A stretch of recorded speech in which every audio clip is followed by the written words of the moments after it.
কোনো ঘটনাটাই জাতি হিসেবে, নাগরিক হিসেবে, ব্যক্তি হিসেবে, মানুষ হিসেবে, মানবিকতা, বিবেক দুটোর মানদণ্ডে যদি আমি বিচার করি, কোনোটাই কিন্তু সমর্থনযোগ্য নয়।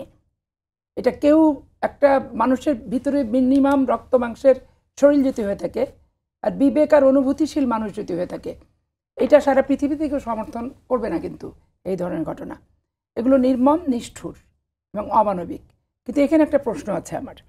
আমি ব্যক্তি পাপিয়া, আমি রাজনীতির জন্য জীবন দিয়ে দিতে পারি, আমার দলের আমি এরকম একটা ডেভোটেড ত্যাগী কর্মী, কিন্তু আমার আবার আলাদা একটা সত্তা আছে।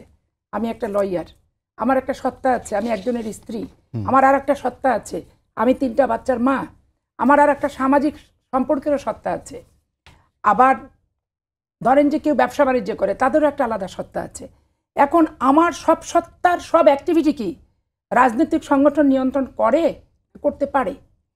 কখনোই কিন্তু আমার জীবনের সব সত্তা রাজনীতিককে, আমার জীবনের বিবেককে বন্ধক দিইনি, আমি আমার রাজনৈতিক দলকে, আমি আমার সংসার জীবন বন্ধক দিয়ে দিইনি, আমার সন্তানদের ব্যাপারে কি করণীয় সেটা বন্ধক দিইনি, আমার শত্রুকে আমি কিভাবে মোকাবেলা করব, কি করব না করবো সব কিন্তু বন্ধক দিইনি। তাহলে আমার আলাদা আলাদা সত্তা। এখন একটা জিনিস দেখেন, মিটফোটের ঘটনাটা লোমহর্ষক, স্মরণকালে শ্রেষ্ঠ লোমহর্ষক ঘটনা। এখানে আমার বলতে কোনো দ্বিধা নাই। মানুষ হিসেবে আমার হৃদয় ক্রন্দন বড়াক্রান্ত। এখন একটা 2জন ব্যবসায়িক পার্টনার, তারা একসাথেই ছিল, তারা অর্থনৈতিক কারণে আলাদা হলো, একজন আর একজনের বন্ধু থেকে, পার্টনার থেকে শত্রুতে রূপান্তরিত হলো এবং আজরাইলের দায়িত্ব পালন করে ফেললো, জান কবজ করার মতো একটা ঘটনা ঘটায় ফেললো এবং এই সভ্য জগতে একটা অসভ্য ঘটনা, বর্বরোচিত ঘটনা ঘটায় ফেললো। এখন ওই ঘটনাটা দল দল দল বলে যেভাবে প্রচার অপপ্রচার চালাচ্ছে, এবং আমি সবচেয়ে স্তম্ভিত, জামাত ইসলামের অনেক জায়গায় মাদ্রাসায় বলাৎকারের ঘটনা এই 12 মাসে আছে, যে জামাত ইসলামের হুজুর বলাৎকার করছে, মেয়েদেরকে রেপ করছে, সেরকম ঘটনা আছে, ছাত্রীদেরকে। তারপরে অনেক জায়গায় বাড়িতে ঢুকে গৃহবধূকে ধর্ষণ করছে, সেই ঘটনাও আছে।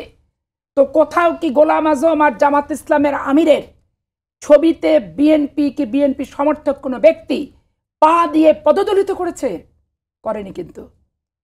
কারণ জামাত ইসলামের একটা ব্যক্তি কোথায় কি ঘটনা ঘটালো, তার ব্যক্তিগত সভ্যতা, তার ব্যক্তিগত আচার আচরণ সবকিছু কিন্তু মনিটরিং দিয়ে, বিএনপিও যেমন তার কর্মীদের একবারে স্যাটেলাইট পদ্ধতির মাধ্যমে আচার আচরণ, নিত্যদিনের কর্মসূচি, এটা মনিটরিং করা পসিবল না, বাংলাদেশের কোনো সংগঠনেরই পসিবল না। তারা 2জন ব্যবসায়ী বন্ধুতে বন্ধুতে শত্রুতে হত্যাকারী হয়ে গেল।